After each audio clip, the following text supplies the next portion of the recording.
Iran are uncomfortably close. Though America is better informed this time about what's happening in the Philippines, no one in Congress believes that the United States is any better placed to deal with what happens next.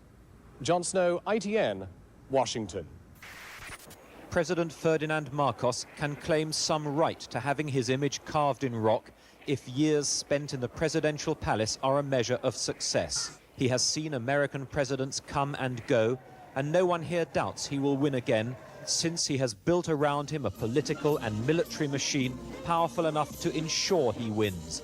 For 9 years he imposed martial law, and allegations of ballot rigging, bribery, political murders have surrounded him, but still President Marcos survives. By his wife Imelda, a former beauty queen, she has perhaps as much charisma and political influence as her husband. Some say she rules the country through him. The country they rule over is rich, but its people are poor. It has a wealth of fruit and vegetables, it has gold deposits and offshore oil, yet 40% of its people are unemployed, and it has foreign debts of $26 billion. Its capital, Manila, is a city of vivid contrasts.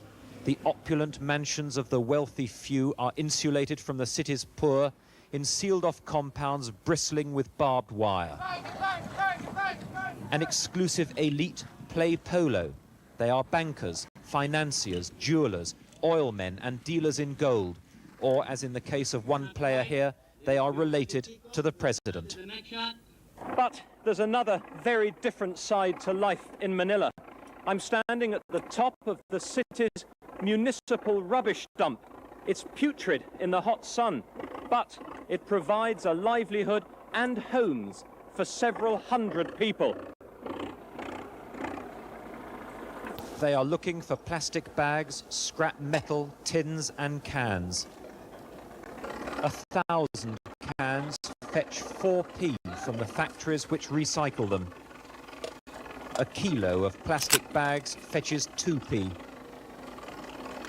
The families, from children to grandparents, live where they work, on the rubbish tip. The beach, too, is home to the poor of Manila, a street away from the prosperous business district.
Granata tu!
Ублюдок, мать твою, а ну иди сюда, говно собачье!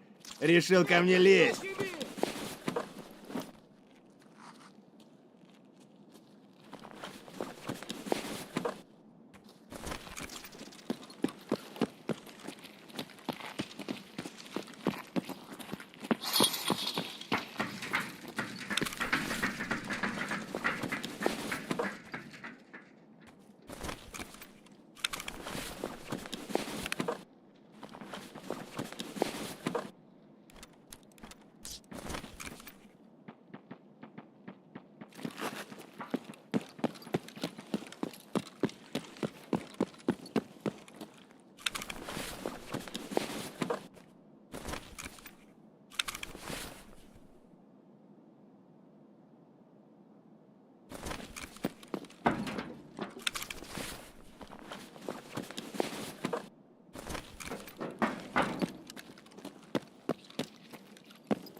All right, everyone. Last night I almost got black-pilled.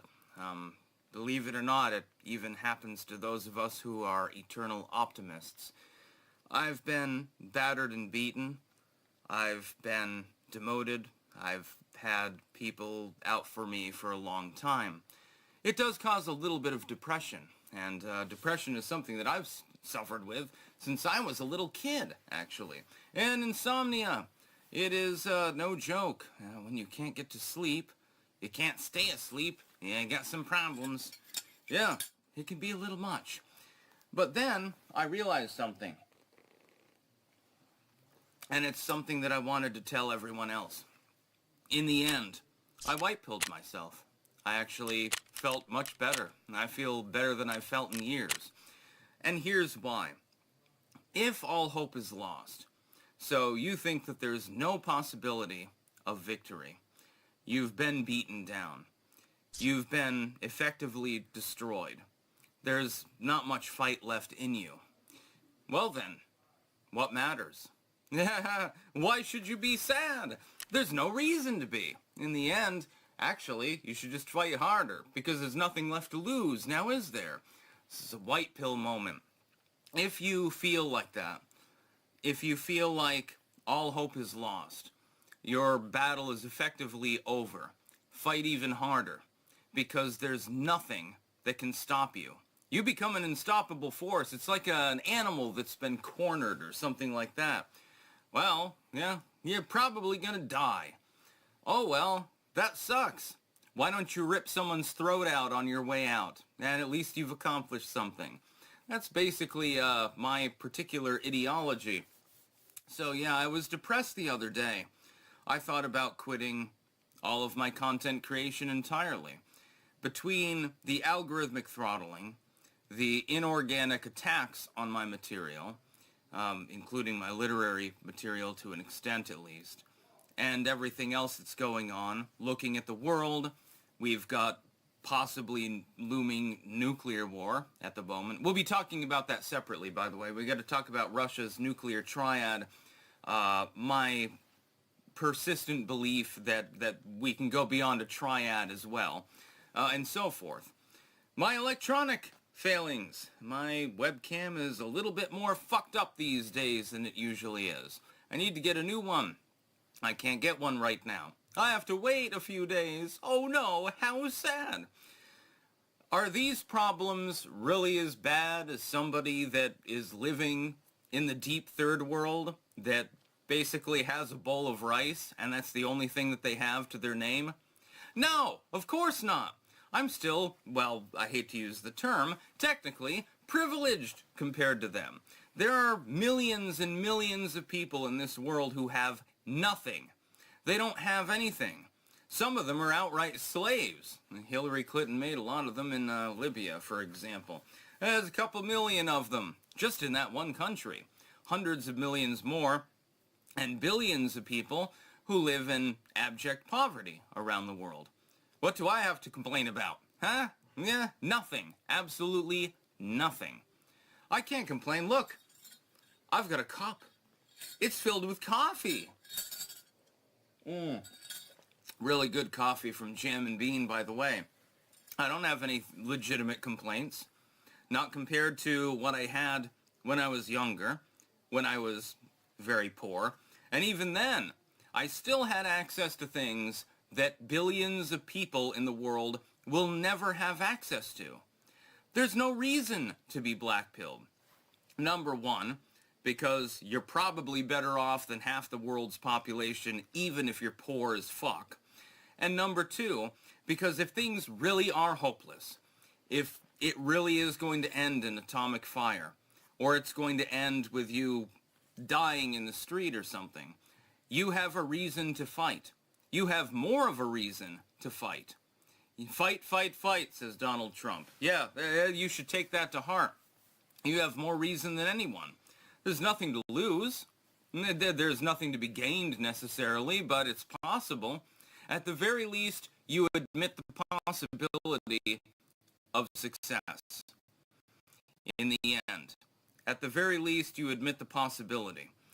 So, being black-pilled, no thanks. Yeah, I was briefly very, very depressed the other day. I almost quit making content all.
Не, ну нахуй.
altogether. But I'm not going to quit. Now, I'm going to stand and fight, because that's what is right to do. There are people in this, people think that you're some terrible monster. You're getting criticized, etc. It's literally nothing more than human. Mexico is on high alert. The drug cartels taking on the Mexican federal government What should we know about Perón? and threatening to kill anyone who gets in their way. Tourists in the popular Mexican holiday city of Puerto Vallarta trapped in their hotels as war rages on the streets below. Violence following the killing of the notorious cartel boss El Mencho. I would put him at the same level as Pablo Escobar and El Chapo. His full name, Nemesio Ruben Osguero Cervantes, alias El Mencho. He was the founder and undisputed head of the Jalisco New Generation Cartel, one of the most powerful criminal organizations in Mexico. The cartels in Mexico are very powerful. They have their own military. They rival the government. They don't have a high value on human life. They like public executions. They want people to know they have authority, they have power, they have muscle, and they carry weight. And they do it very publicly. Who's going to move in to try to take over? How is CJNJ going to retaliate against Mexican authorities to show, hey, we're not going away? Hey everyone, welcome to another Sit Down with Michael Francis. Hope everybody is doing well. All is very good and very blessed on this end. As always, my friends, I give all the praise, honor, glory, and thanksgiving to our God for that. Well, I'm sure everybody has heard by now what happened in Mexico, and that is there was a retaliation from the cartels after a drug lord by the name of El Mencho, that's what he calls himself, was killed by Mexican authorities. And it seems that violence broke out all over Mexico. And, you know, let me say this before I go any further. I love visiting Mexico. I love the Mexican people. We have a place in Puerto Vallarta that we go to quite frequently, and it's a wonderful town. I mean, really, everything about it is so beautiful. And we didn't expect any violence ever to break out there because it's very peaceful. It's one of the most visited cities in all of Mexico. It's beautiful. Really love it. And it was kind of surprising to hear that violence broke out in that city. And hopefully that's the end of it. I understand that order has been restored, even though the State Department here in the United States has advised all American citizens not to visit Mexico, at least until they get a handle on this and get it under control. And I want to talk about a couple of things. First of all, I'll get into some of the facts. I took some notes about exactly what did transpire yesterday. You know, some of the questions now remaining, is the U.S. in any way going to, make their move against the cartels? Trump's been talking about that. As you know, he's been blowing up some ships from, or boats, I should say, from Venezuela that have been carrying drugs into the United States. There's some controversy about that. Of course, people on the left are, demonizing Trump for doing that. But what's new? They'll demonize Trump for doing anything. So, look, I'm a proponent of trying to do anything necessary to stop the drug flow into this country. We have 100,000 people a year, mostly young people, that are dying from drug overdoses, much of it from this new horrible drug, fairly new anyway, fentanyl, that's been lacing a lot of the other drugs. I mean, we had personal tragedy here in our family. And as you know, I had a sister that died of an overdose. We've had drugs just not good in our family, let's put it that way. So I'm a proponent of anything that's going to stop the flow of drugs into America, stop the flow of drugs, period, because it's obviously, not good for any society anywhere. But let's get into what happened yesterday. Let's hope that the violence ends. We don't know what it was all about. Again, it was retaliation, I should say, against the Mexican government for taking out El Mencho. And I know there are different cartels now that operate in Mexico. And I'm going to talk about the difference between Mexican cartels and the American and Italian mafia. Big difference. And I'll get into that in a minute. Let me first review what happened yesterday. Nemesio Ruben Osguero Cervantes, alias El Mencho, he was the leader and founder of the Jalisco New Generation Cartel, CGNG. And he was killed in a Mexican military operation in Jalisco State on Sunday, the 22nd of February, 2026, which was just recent. Mexican authorities described this as one of the most significant blows to organized crime.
cartels since the capture of Joaquin El Chapo Guzman. Big deal. Everybody knows who El Chapo was.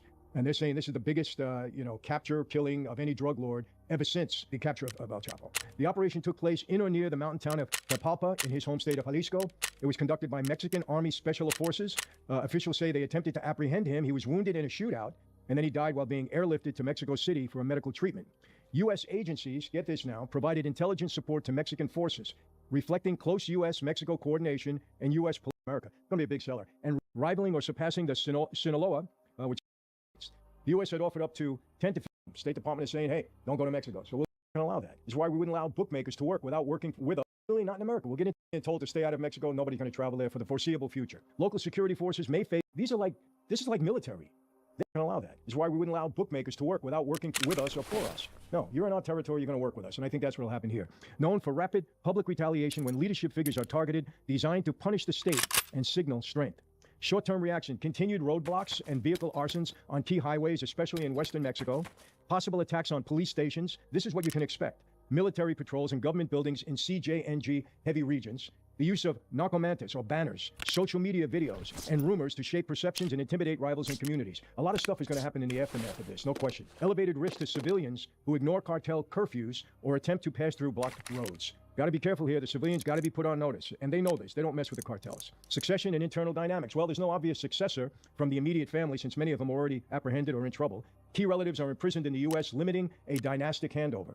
Multiple regional plaza bosses and commanders may compete to control CJNJ's remaining assets, meaning that this cartel is not going to fall apart. Somebody's going to take power. Somebody's going to take control. Will the Sinaloa cartel move in and take over? That'll be a war. Who knows? Will local gangs move in and try to take over? Who knows? We said the family is depleted. It can't be really family members of El Mencho, so who knows what's going to happen? That's why we have to see what's going to go on in the next couple of weeks.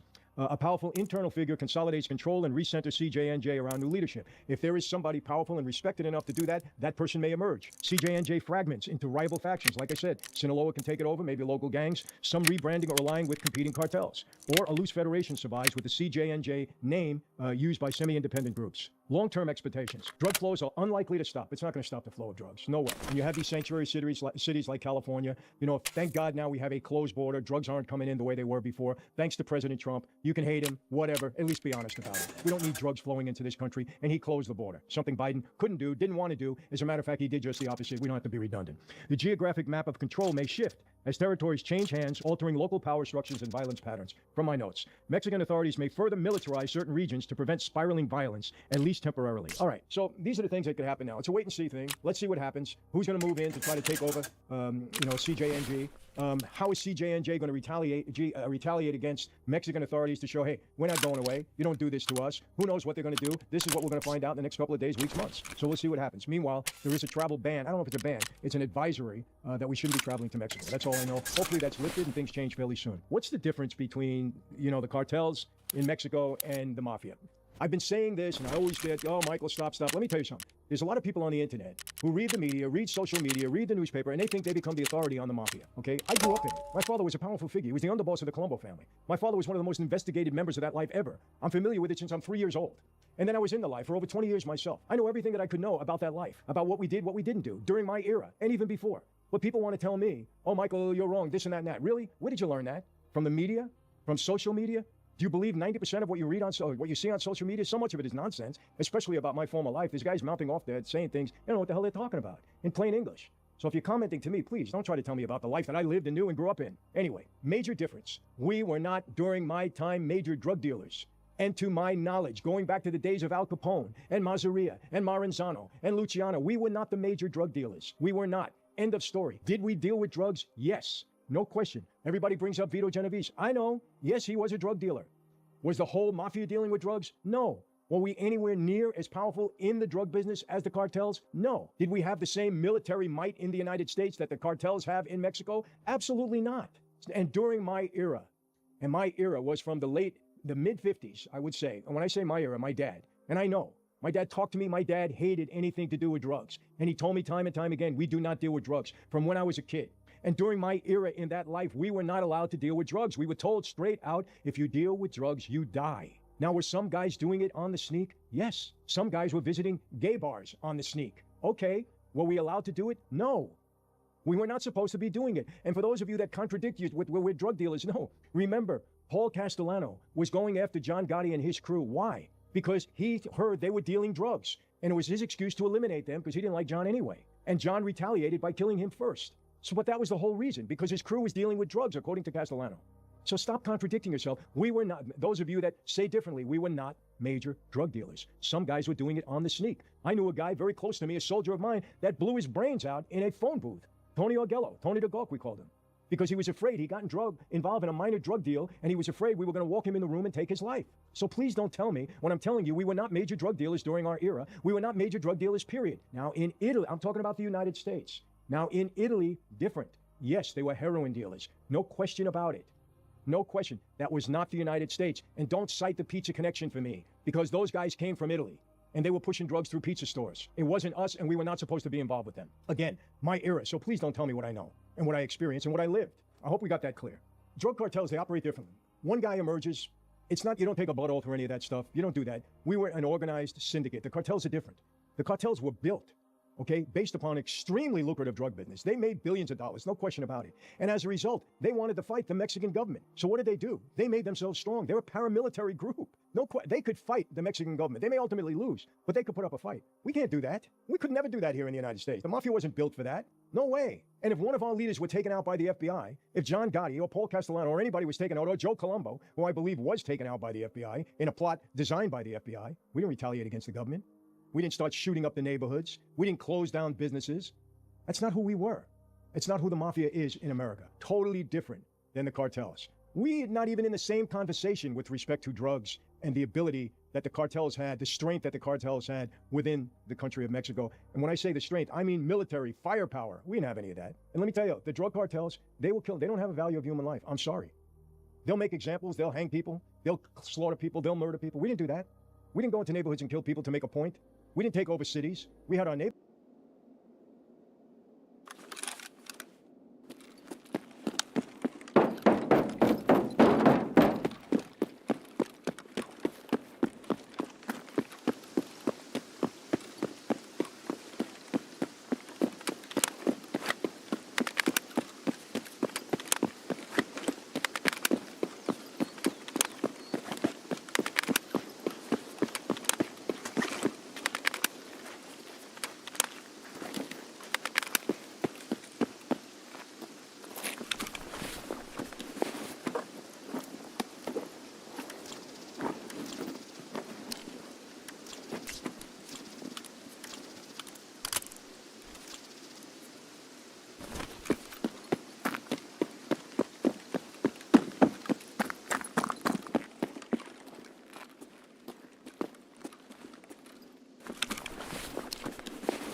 neighborhoods. We protected our neighborhoods. It was totally different.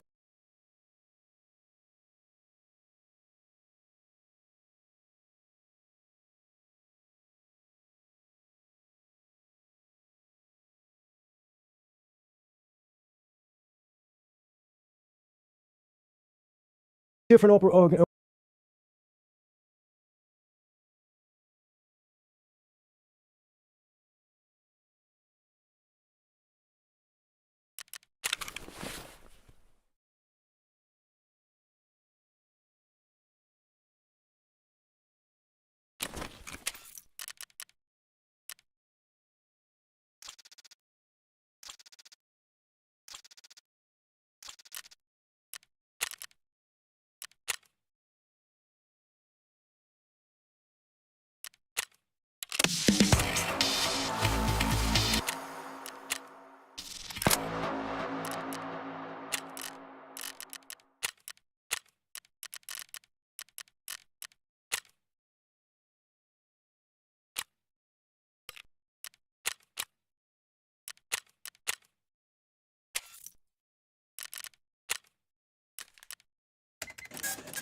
organization in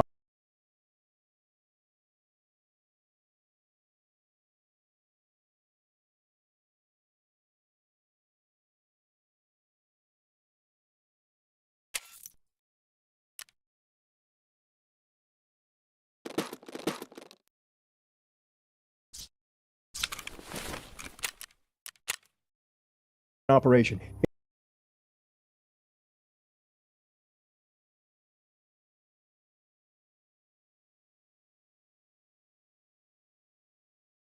In Italy, a little bit different.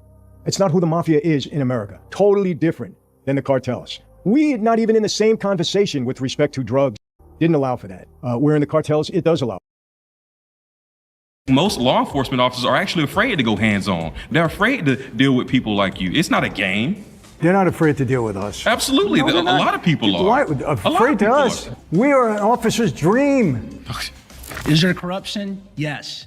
Destroyed my former life. They have all the time in the world when they want to. I'm not saying you do or anybody else in this room. No. I understand, but there would have been nothing to say no to if the government didn't put that crime in front of them. So they manufactured it. There was no crime before that. Okay, pause. You've been voted out by the majority. Please return to your seats. You are fabulous. Thank you. Thank you so much. Thank you.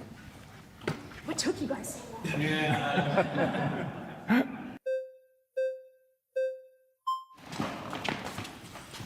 Adam. Got it. How are you? Nice to meet you. We're both New York guys. We're adults. Comey was totally politicized. Absolutely. What they did to, look, let me tell you this. I'm not, Donald Trump, I think he's a good president, and I want him there because the last one would have been a disaster. America would have been, I don't know where we would have been right now, but I'll tell you right now, okay, there's no question that Comey was politicized to do what they did to that man. To do what they did to Trump. Trump? Come on. Well, I disagree with you. Really? I do. Okay, pause. Okay. You got it. Turn back to your seat. We're actually going to add 5 more minutes to the clock. What should we know about Perot?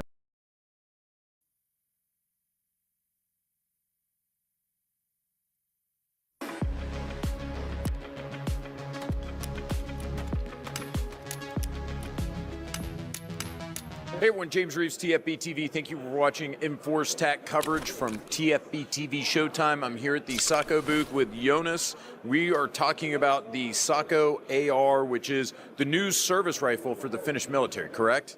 Yes, and the Swedish military also. Oh, congratulations. So basically we have 3 flavors. We have the 5.56 gun, which is your basic AR-15. We have it in what's commonly called direct impingement, and we also have a piston version. So that's the 5.56 guns. Then we also have 7.62 NATO version, which is a piston gun. DMR gun in 7.62 NATO. This is the newest sniper rifle for the Finnish Defense Forces, and we have been delivering these. And 11.5-inch piston version, it's the newest assault rifle for the Swedish Armed Forces. And the Finnish Armed Forces are currently evaluating the needs, what kind of a general service rifle they want. So they have samples, and then they will tell us which kind of rifle they want, and also there's going to be a lot of variations in the future. But basically in 2023 there was an agreement signed between SACO, Finland and Sweden about the rifle family. And if I remember correctly, the contract goes out to 2053. So it's a long way ahead. Yeah, for sure. Yeah, I'll almost be retired then. Yeah, I'll hopefully have my mortgage paid off by then. So how does this differ from, say, like any other AR-15? I mean, is it build quality? Do we know any numbers in terms of like barrel life or accuracy? Anything that yeah. So for the 5.56 guns, the factory acceptance standard is 2 MOA, so 60 millimeters at 100 meters, and every rifle is test shot before delivery. And the best rifles achieve 1 MOA, so it's between 1 and 2 MOA. And for the DMR version, the accuracy standard is 1.5 MOA. I mean, on a good day, with quality ammo, it will do 1 MOA, but 1.5 is what we promise for that. So this is the DMR version of our ARG called the ARG-50 in 7.62 NATO. And with this, the controls are the same. The main difference is that this has an even crisper trigger than the standard assault rifle model.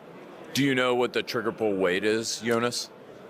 It's about approximately 2 kilos. Okay, so yeah, about 4.5 pounds. That's incredible. Yeah. I just felt it. It's amazing. Direct impingement version, it's your mil-spec AR, made by us. Good quality parts, made in Europe, so no ITAR or stuff like that. With the ARG series of rifles, we have our own triggers. And the basic service models that we have feature a SACO 2-stage.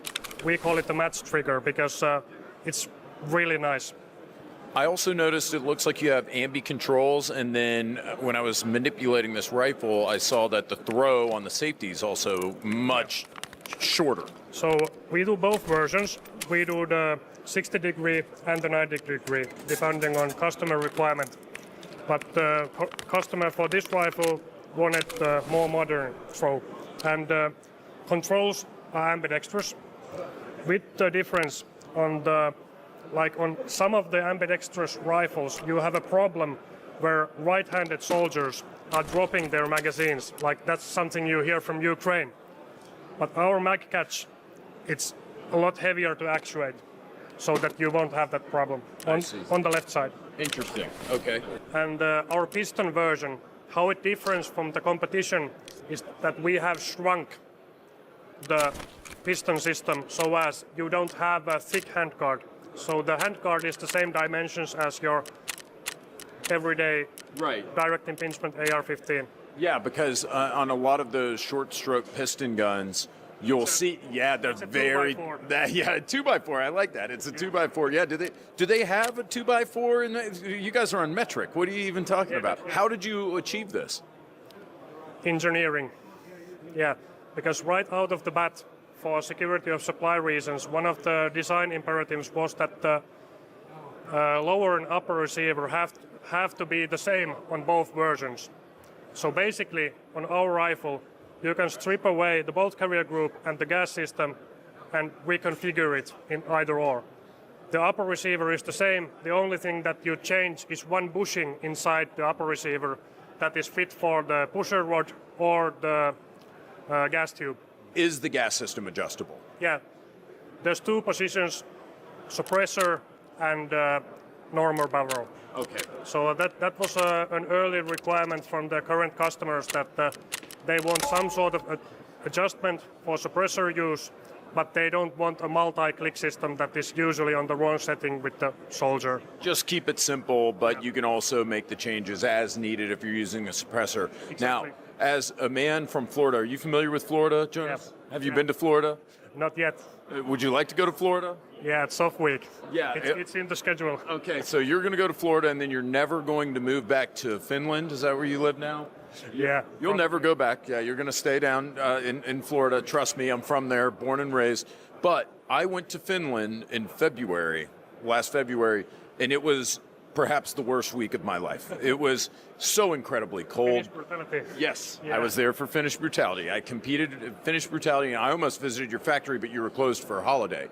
Which of these is going to perform better in cold weather, the direct impingement or the short stroke piston?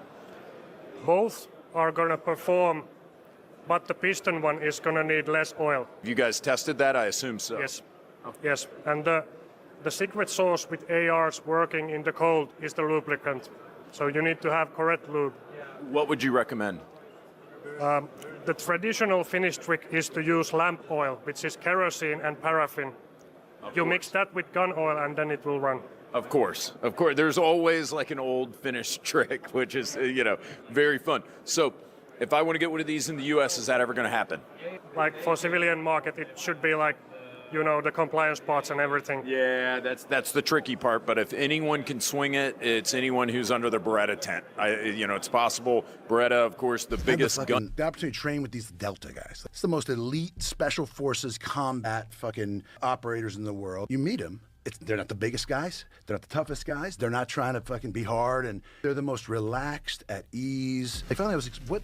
Can I just ask you, what do you think makes somebody qualify for the Delta Force? What's a good Delta operator? He's like, problem solving. Problem solving? And the guy goes, yeah, it's probably like your job. I was like, no, let me tell you, no, it isn't. Okay. It's really not like my job. I appreciate it. There's a very big fucking difference. He's like, you solve problems. Like, no one's trying to kill me. When the problem is, well, that helicopter's crashed, and we're 200 miles inside Afghanistan, and we're outnumbered fucking 6-1. How do you think we should get home? Just having your wits about you to make that calculation, while, by the way, you're in a fucking gunfight, and I'd be in a fucking panic and have no idea what to do, and you get attracted to the person who's like, seems to have it like, hey, it's good. We're going to be okay. Everybody get your shit. We're going over here. You'll just follow that guy. You know what I mean? Yeah. I had the fucking opportunity. Man, what the fuck? It's some Houston shit. Look at this shit. Look, he going to jail. Hey, what the fuck is you doing? You gotta be white. Ain't no motherfucking way. This nigga is on the hot. Nigga, you actually got a license plate, nigga? What? Now, hold on, catch up to that nigga, he tripping. On the dead Hollywood? Look, oh, man. Man, what the fuck?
Welcome to Modern Tactical Shooting. Now for this video, we're going to be looking at rifle setups. These are not blurred, fired in, and we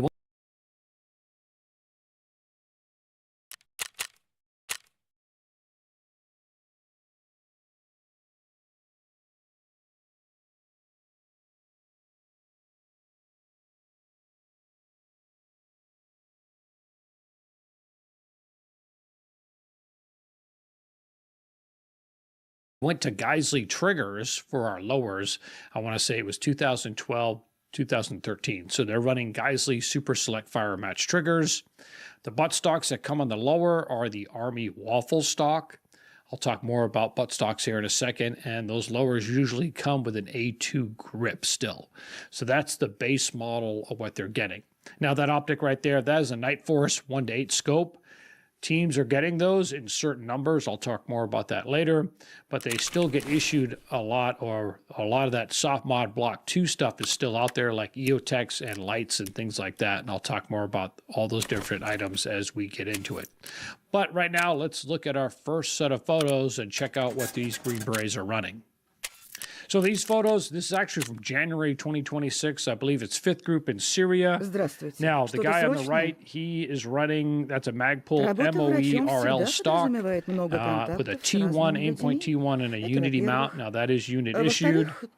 I don't know what magnifier he's running. If that's an EOTech magnifier, that's a unit issued item. If not, he got it himself. So you have your SF issued stuff, like your older soft mod block 2 items, and then your unit might purchase other items on top of that, like aimpoint T1s is pretty popular for unit purchase. You'll see some Surefire lights later. And then, of course, the third option is guys buy their own stuff to put on their rifle. And his buddy is running a Magpul CTR stock, very popular butt stock. Now, the gentleman on the right here, he has an HRF extended magwell, and that might be a Magpul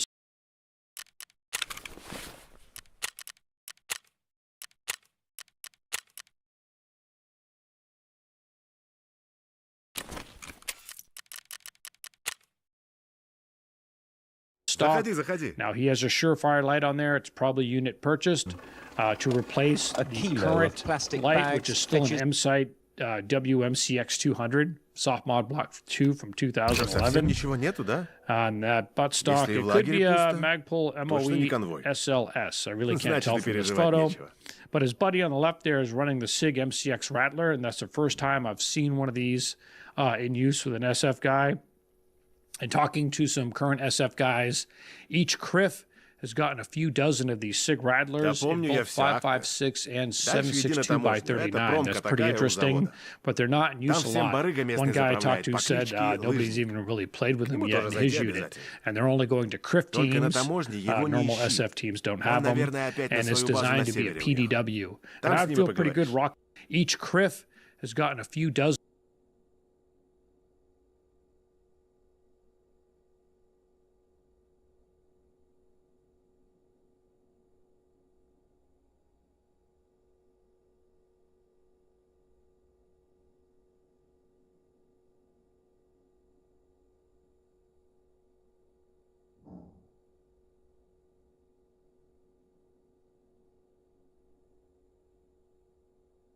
of these SIG Rattlers in От него both всякого можно 5.56 ожидать. and Он ведь тоже из говна 17.239. That's поднялся. pretty Через interesting, многое прошел. but they're not in use a lot. Но за тебя One guy я I ему talked to said поясню, так что nobody's even поговорить к really себе played with пустят. them yet in his unit. А And дальше they're уже only всё going от to тебя crypt зависит, teams. брат.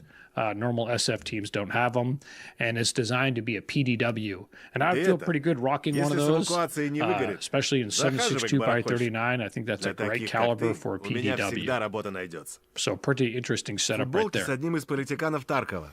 Не All помню right, его here we имя, have лысый another такой. CTR stock. I Самое believe интересное, that's a что Magpul отправлял я grip, их за and оцепление. again, an Не знаю, что они там 8.22 с with a ним Unity делали, mount, но both unit заплатили мне issued неплохие items. такие бабки. And here we have that soft mod Block 2 Insight WMCX 200 light, which replaced the M3X light, which originally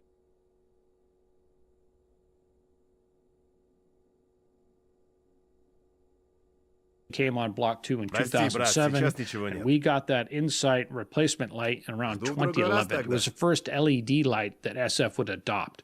The M3X light, that was an incandescent bulb. We got that long after every other light manufacturer moved on to LED lights. But yeah, SF will not see an LED rifle light till 2011, and that light there is 20 years old now. ты So чё там one, it's трёшься? cool that it still works, but it Да really не needs to ссы. get replaced. Мне за And тебя if it всё doesn't happen рассказали. at the unit level, Торт собирай. then they're stuck with that light unless they buy their own. План So говно, pretty конечно. interesting right there. Но дело твое. All right, on this rifle, it could be a А ты soft больно mod глазастый, B5 да? stock and a Magpul grip. На мою Like that территорию не scope, смотри that is даже. an EOTech Voodoo 1 to Все выходы 6 or Северного 1 to порта в 8 самом начале with an offset захерачены. red dot. It could be Так что Leopold поводить brand. отсюда никуда That's не his own выйдет. stuff. They don't get issued those. Now, when it comes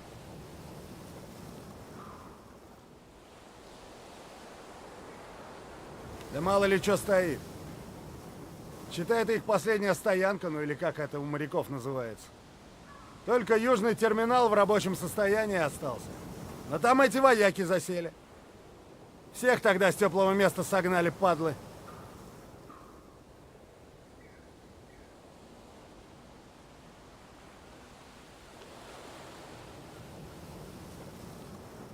Таможка — это ж по сути промка Полихима номер 16. Так что мимо завода ты никак не пройдешь. Но там все заминировано, и подходы знать надо.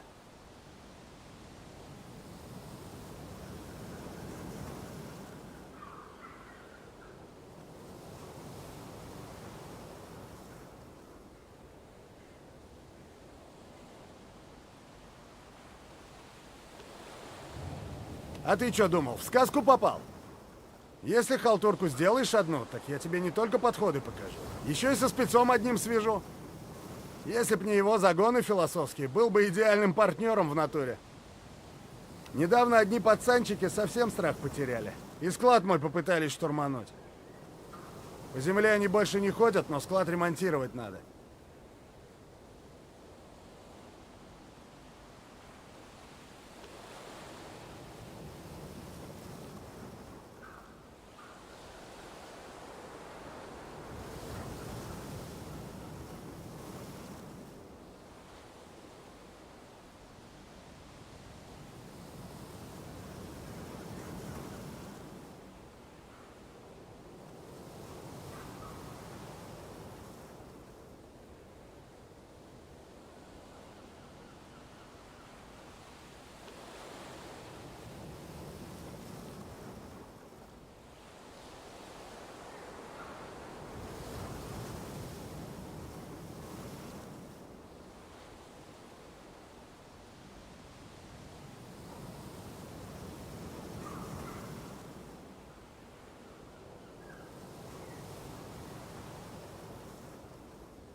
Ну, типа того. Только руками работать не придется. Собери мне стройматериалов. Там сейчас все пригодится. Так что ты все и тащи. Так ты и поищи в промке. Таможня кормит ее. Чаще всего такие материалы можно найти в ящиках с инструментами. Ну или в деревянных таких, здоровых. Если рядом со стройкой пошаришься, точно что-то найдешь.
Чё нарисовался?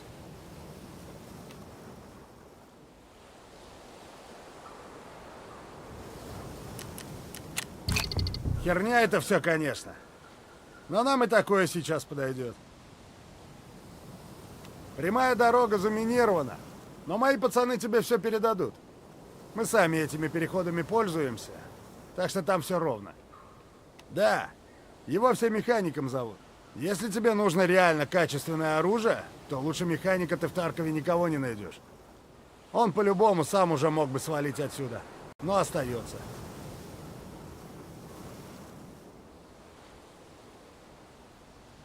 Ты просто не вдупляешь. Механик хоть и шарит за кучу всего, но по-настоящему его прет только оружие. Так что вся эта возня ему только в кайф. Вряд ли. Он же ботан чистый. Про оружие ты сам его и спроси. Я хер знает. Я его предупрежу, что ты зайдешь.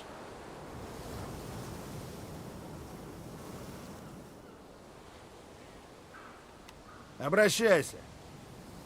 Ты вроде пацан ровный. Так что еще, может быть, сработаемся. Че вспомнил? Я шелухой еще был, но уже темки кое-какие проворачивал. Жвачка и шматье — это вся хуйня. Бизнес пошел, когда я вагонами товар возить начал, и в порту с нужным человеком закорешился.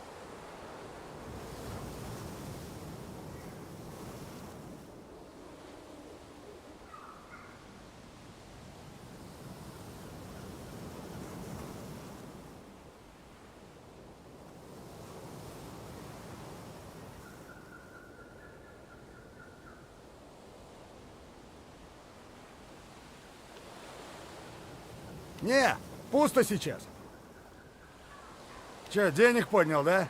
Ладно, ладно, мое дело спросить, сам знаешь, где что посмотреть. Ты как-нибудь потом зайди, лады. Может, и обсудить, что будет.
Comes to optics, the SIG Tango 6T has replaced the Elcan. That's a 1:6 scope. When I was still on active duty, I was at one of the Force Mod conferences in 2015, and guys really wanted the Vortex 1:6 Razor. And by 2019, SF had settled on the SIG 1:6. But yeah, these came out. I had a buddy that ran one way back in 2014 that it came in third in performance. Here he's rocking his own optics setup right here. But yeah, the SIG 1:6, and I've said it before, during the trials back in 2018, 2019, I was told by a fellow Green Beret that it came in third in performance against other optics, but it came in first in price, and that's why they went with it. All right, these next two photos, I think it's the same guy. That's an MFT Battle Link stock, and he's got a BCM CAG or KEG front grip. And the Battle Link stocks, I didn't trust them when they first came out. I had a buddy that ran one way back in 2014, and I think they were kind of fragile at first, but it looks like they cleaned up their rack because you're going to see a few Battle Link stocks. Again, I think this is the same guy. He's got his URGI 11.5 inch upper, Block 2. That might be a Block 2 style EOTech on there. Yep, but that's a MFT Battle Link stock. Now here we have another guy running a MFT Battle Link stock, and he's got that aim point on the riser, but that I believe that's an LA5 or LA15 on the riser. Again, Block 2. That riser is probably his own. I don't know if they're issuing risers for lasers. Now, this photo right here, I've shown it a few times on my channel before for some other videos. He's rocking a Trigicon MRO. That's not issued. They get issued EOTechs. They now get aim point T2s or T1s, whatever the current aim point is. So that's probably his own. And that magnifier, again, magnifiers were never part of Block 2 issue. And guys who have magnifiers now, if they're EOTech brand, they were probably purchased by the unit. If it's some other brand, they purchased it themselves because it was never issued in mass to Special Forces.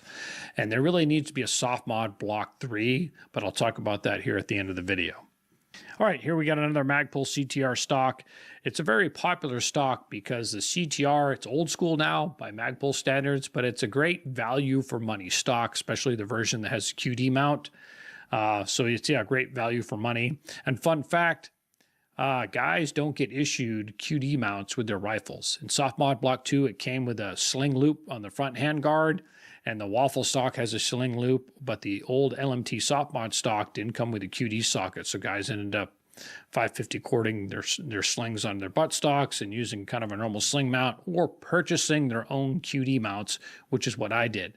And I still don't think they're being issued QD mounts with that URGI upper, so a lot of guys have to go at their own and get their own QD mounts. Now, this hat I'm wearing right here, my very first class I taught about 4 years ago, I gave these away as part of the class to be able to offer these hats. Now, here we do have a true LMT soft mod stock. And the next few photos, they're from First Group guys, and they're the only guys I've seen with these stocks. The LMT soft mod stock, the original soft mod stock, was issued in 2006. I remember I was in 5th group at the time, and not every team got a full set of 12. I only saw like 5 or 6 go to every team. And then around 2007, there was another issue of these tan or flat dark earth ones. They originally came in black. And then I never saw another issue of these stocks to teams ever. So it's a rare item to see because there's not a single SF team that got a full amount. And then as guys move or switch teams, a lot of them take the butt stock with them. So it's super rare to see a true LMT soft mod soft mod stock on an issued gun. And a few show up in these next First Group photos. So pretty interesting to see. And of course, he has that old school light on there, all soft mod Block 2 type stuff. So this might be the same guy, but again, there's that LMT tan stock right there. And then here is one in black. So an original 2006 soft mod stock. And his buddy behind him, he drew the short straw, and he's got that Waffle stock that comes standard on Army M4 carbines. It's the worst butt stock on the planet. It's fragile. And as you can see, he took off the lower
little over a century ago, what on earth would they make of this? How could this be possible on the front of any foreign country or globalist peacekeeping project?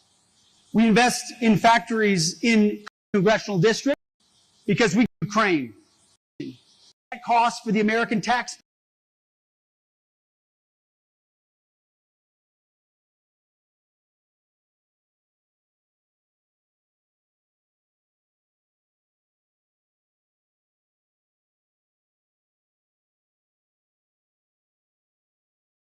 They say what happens in Vegas stays in Vegas. But these days, there's not much happening. Where's the people? There should have been 100 people deep. And there's not. There's 13. They're not here. They're not here. In 2025, Vegas saw its biggest drop in tourism in years, leading some to declare Vegas officially dead. There's a technical term for that. That is horse shit. That has been the media coverage. Vegas is dying, guys. Yeah. Oh, really?